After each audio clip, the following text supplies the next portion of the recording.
Hi, everybody. Nicole here from the Hair of the Dog, and welcome to episode 7 of the Hair of the Dog podcast. Today, we're going to be talking about how to navigate our new normal. The world's been a crazy place the past couple of weeks and getting crazier by the day. But I want to help you move away from fear and overwhelm and start to see a path forward, because this too will pass. Hey, before we get started, please disregard the episode number of this podcast.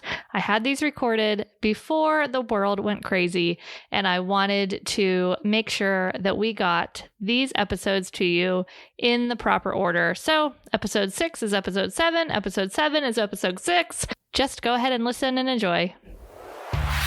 Welcome to the Hair of the Dog podcast. If you're a pet photographer ready to make more money and start living a life by your design, you've come to the right place. And now, your host, pet photographer, travel addict, chocolate martini connoisseur, Nicole Begley.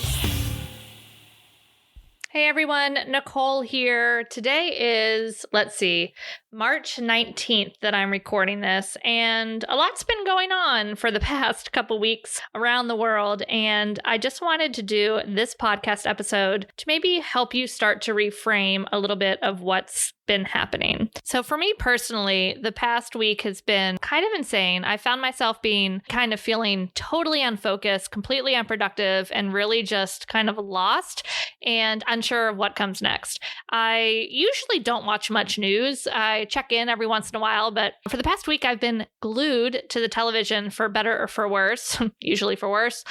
And I just can't get enough. I can't turn it off. And part of that is I am kind of a scientific nerd a little bit and really find virology and epidemiology really, really fascinating. So for that part, watching it has been really, really interesting. However, at this point, I'm okay to let that interest go and we can all go back to normal because I think I've had a little too much of it. I'm all done now. So because I was spending so much time there, I could just feel the kind of stress and overwhelm and lack of focus. And it was getting to be quite a bit. I was not feeling like myself. And then I realized that I have the power. I can't control what happens in the world. I can't control what other people do. I can't control really a lot of things I can't control in my life. The one thing I can control are my thoughts. I can control what I'm thinking because our thoughts lead to our emotions. What we're thinking determines our emotions. It determines how we feel. It determines just really the stress in our body. It determines a lot of things. So there is one thing that we can all control, and that is our thoughts. Jim Fortin, who is a mentor of mine, he has a podcast. Definitely check it out if you're into learning how to reprogram kind of your subconscious mind and how much power our thoughts have over us. It's a really interesting podcast that will really help you shed new light on how we're living our lives. But anyway, Jim Fortin, check that out. JimFortin. But he has said, I am the thinker of my thoughts. So that means that I control that. I choose what I'm thinking. If I start to think and going down a yucky rabbit hole, I can stop that and I can start thinking new thoughts. And these thoughts are what then make us feel good, make us feel bad. So remember that when we're starting to feel overwhelmed and fearful, pay attention to what you're thinking and where you're putting your attention, because we can change that. We can change how we're feeling by really just choosing to think a different way, by reframing what we're thinking. And I find the quickest and easiest way to reframe what I've been thinking is to practice gratitude. So I love to make a list of what I'm thankful for. And the longer the list, the quicker you're going to get yourself out of whatever funk you're in.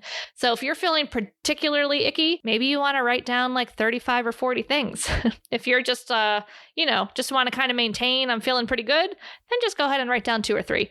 But the worse you feel, the more you need to list for your gratitude list. And truly it is actually, I think pretty much, I don't know scientifically, but I think it's pretty much impossible to be fearful and have gratitude at the same time. It's just 2 emotions that do not overlap. They do not happen at the same time. And so the quickest way to start to feel better about yourself, your situation, your world, everything else is to practice gratitude. So like I said, the worse you feel, make the longer list. So definitely go ahead and get started with that exercise. All right. And then, for some of you guys, I have getting a lot of questions about how we move forward in our photography business during this crazy, unprecedented time. What do we say to clients? How do we show up? I know for me, in the past week, I was hiding from you guys a little bit, not because I don't love you, but mostly because I was just letting myself get trapped in my own thoughts and emotions. And then I was worrying about, well, I don't know what I'm going to say. I don't know if I know to say the right thing. I don't know what to say. I don't know what's going to happen. Like, it was all of this fear that was just rolling around in my head. And then my ego is like, oh, yes, fear. Great. Excellent. We got her now. Yes, you're right. You don't know what to say. Go sit down and be quiet. So that's just kind of how that stuff all plays together. And then I started to think, all right, no, I can't do this. I need to show up. People need me. I want to help. I want to help my audience. How can I serve? And that's the key question to ask yourself is, how can I serve? How can I show up for the people that are following you, for your clients, for your potential clients, for the people that follow you on social media? How can you show up and serve them? And it might be as simple as just showing up and sharing a cute picture of your dog. I mean, truly, how much, as I, spent far too much time on screen time in the past week. I mean, I think I usually average like 2 hours a day, maybe. Just still disgusting. But I think I was up to like 5. And usually that 2 hours a day includes some podcast and some music. But I was just like glued to Facebook and the media, and it was very, very bad. Anyway, rewind back to what I was saying. How much of our feed is taken up by like scary or yucky news? But then you see the other half, the smile half. I think that's one of the reasons our brain gets addicted to it. So like, oh, one more hit of dopamine. But anyway, we can be the ones that are sharing things that make people smile, things that make people feel better, things that help them experience gratitude in their own life. Like, hey, who's working from home now and has the best coworker ever, aka their dog. You can talk about things like that. You can ask your audience, what have you been doing with your dog today? Have you guys found any new walks? Are you enjoying being outside? Thank goodness here's a good thankful question. I'm glad this isn't January. At least I can be outside a little bit now because the weather's starting to get nicer. So ask yourself, just what does my audience want to hear from me right now? How can I serve them? We do need to be cognizant of what our message is right now because people are nervous. People aren't sure what's going to happen. So they're definitely probably not in the frame of mind to say, hey, I'm going to book a whole bunch of photography sessions right now. So we need to still be in touch with them on this lighter way that's just sharing this experience with them. And it's okay too if you're feeling a little overwhelmed. That's okay to share as well because other people are too. They're going to build that connection with you. They're going to understand. And it just shows that you're human. So don't be afraid to do that. And then if you still show up, even in times like this, then the people that are following you just become even more committed to you. They like you even more, and they're going to want to do business with you later on when things start to return to normal. So definitely don't let that slide. Don't let this be an excuse that you hide and you don't show up for your audience anymore. All right, the next thing I want to talk about is the beliefs that we're telling ourselves. So remember I said I'm the thinker of my thoughts and those lead to emotions. Well, there's kind of a middle step in there. And that is I think these thoughts and then I assign meaning to these thoughts. I assign beliefs to these thoughts, and then they cause emotions. So I want you guys to also be very cognizant of what beliefs you're assigning to everything that's going on. For instance, how many of you are thinking, oh my gosh, there's no way anyone's going to have the money to pay for a pet photography session because we're about to go into a global recession. And it's possible. We might. Nobody knows. We might not. We might bounce back pretty quickly. But, there might be a tough year ahead for the economy. But that doesn't mean that everybody is hurting. That doesn't mean that there's no one out there that can afford discretionary income to purchase pet photography or to do things that they value. That's simply not the case. And I caution you about getting wrapped up in that. Even if, say, the unemployment rate goes up to 15%, then instead of focusing on, oh my gosh, there's a 15% unemployment rate, Focus on the 85% employment rate. It's 85% of people that are still having disposable income, that are still living their life, that are still working, that are still making money, that probably still value what you do and may invest in what you do. So there are always going to be people in every market that can still afford what you can do. And for the people that maybe fallen on tough times and they were ready to book, but now they're scared to, or now they can't. If you stay in front of mind and you stay connected with them and you still share on social media and you just keep up that connection, then as soon as they're feeling more secure, they're still going to come back. This is a long game. All of our marketing is always a long game, and people do business with people they know, like, and trust. So it's really important that you still show your face in your business, in your audience, in your social media. Just connect with your clients, with your email list. Email list, my favorite thing, so important, such a critical aspect of our business. That is a great way to connect with people. You can even just send out a fun email and be like, hey, I know your inbox is full of like crazy, depressing emails, but here's a cute picture of a dog. What's your dog's nickname? What have you been doing with your dog during during your shelter in place if you're in an area like that? So just make connections. And as we look at these quote problems, I want you to ask yourself, how can I reframe this? Instead of looking at it as, oh my gosh, I'm going to be stuck in the house. I'm not going to be able to do this, or I'm going to have to cancel a couple sessions or postpone a couple sessions. Why don't you look at it as an opportunity of how can I turn this into something that will benefit me in the long run? Maybe taking that time that you would have been shooting right now and taking that to finalize your workflow, on your client management system. Maybe it's to finalize your pricing. Maybe it's to research how to go through your in-person sales and start moving from online galleries to in-person sales. Maybe you want to create a marketing plan for the year. That's a critical thing. How many times have we always said to ourselves, oh man, I wish I just had more time to plan? Or holy cow, how is it already October? I need to think about what I'm going to do for Christmas cards. Or, oh, Mother's Day is coming up. Instead of having all of this reactive marketing, why don't we take this opportunity as a chance to do some proactive marketing, to do some marketing planning? I want you to sit down with a piece of paper and brain dump every single marketing strategy that you can come up with. There are no bad answers here. Just put it all down and then jump into a Trello board. Start putting that all on like a master brain dump list, and then do a January, February, March, April, do a month for each column and start putting some different things in the different columns.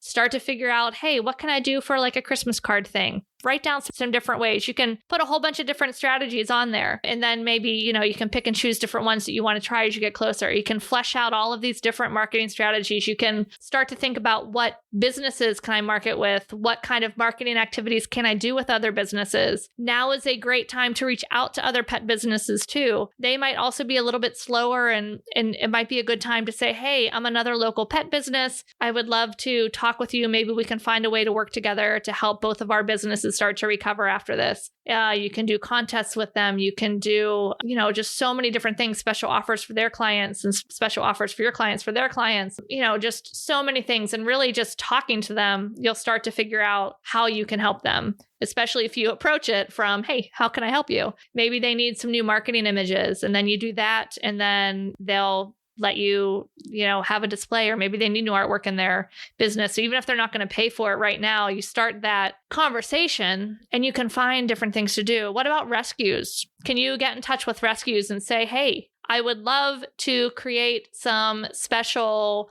charitable sessions for you once things start to get back to normal? You can plan all of that out now so that once things start to get to normal, you get the green light and you're ready to go. You have everything ready to go. You have your artwork, you have your copy, and you have your plan. They know how they're going to promote it. You know how you're going to promote it. That's one of my favorite marketing strategies, is connecting with a rescue or a charity and offering sessions to their people, usually at a slight discount, or they get a special offer than it's available for the general public. Always having urgency in that offer, because otherwise people won't purchase because they put off decision making. So offering them a special offer for a certain amount of time. And then usually, it's part of that session fee is a donation back to the charity that I make. So they're supporting the charity they love. They're getting dog photographs that they will love. You're getting work that you love, and the charity is getting a much needed cash that they love. So a lot of charities will definitely be looking for these types of things. So this is a great time to get in touch with them and plan these things out. So I hope you can start to see that there are so many opportunities in a situation that maybe at first doesn't seem like it's a situation where there'll be opportunities. All right, so speaking of marketing, I do have a special gift for you, my wonderful podcast listeners. If you would like to receive free my marketing class, it's the top 3 things that I did to grow my business, to build my business, 3 marketing strategies. Totally free. Go to hairofthedogacademy.com/marketing and you can enroll in that class completely free. That way you can start using this time that you have to build your business for moving forward. You can lay the foundation for business growth instead of just sitting by the sidelines and worrying about what's going to happen. You can start to take control because remember, you do have control of certain things. You have control of what you think. You have control of the actions you take. So the actions you take now are going to 100% directly affect what your business looks like when the world starts to emerge from the interesting, crazy times we're in right now. So I highly recommend take the time, go through that, make a plan, start to create some marketing plans, start to work in your business. So that way, as soon as you can start marketing again, as soon as people have kind of settled into a new normal, that you can then start building your business again. So I want to leave you with this, is that you have 2 opportunities right now, kind of 2 different directions you can go in. You can choose A, where you kind of sit, let your fear and overwhelm and worry kind of consume you, not move forward with your business, not use this time wisely to focus on the things that you can control. And then when it's back to business as normal, you still are in the same place that you are now with all of these things that you want to get done that you feel will help your business run more smoothly. Or you can use this time wisely. You can remember that you are the thinker of your thoughts, that those thoughts will directly affect the feelings and emotions that you have, that anytime you start to feel a little icky, you can start to practice some gratitude, that you can then start to reframe and look for the opportunities that are in front of you. You can start to work on your business, make a marketing plan, do whatever you need to do to build your business so it is ready to roll once things start to go back to normal, because they will. This is just a passing phase. In the meantime, make sure you join us in the Hair of the Dog Facebook group. Simply go to hairofthedogacademy.com/FB group, and you'll be taken there. You can join us, 12,000 pet photographers sharing their work, talking about business, talking about all things pet photography. It is a great place to pass their time. And I know I, for one, am very thankful for the internet, so that even in times like this, we still have a great community that we can connect with each other and help each other through these times. So look forward to seeing you guys there. Thanks for listening to this episode of Hair of the Dog podcast. If you enjoyed this show, please take a minute to leave a review. And while you're there, don't forget to subscribe so you don't miss our upcoming episodes. One last thing, if you are ready to dive into more resources, head over to our website at www.hairofthedogacademy.com. Thanks for being a part of this pet photography community.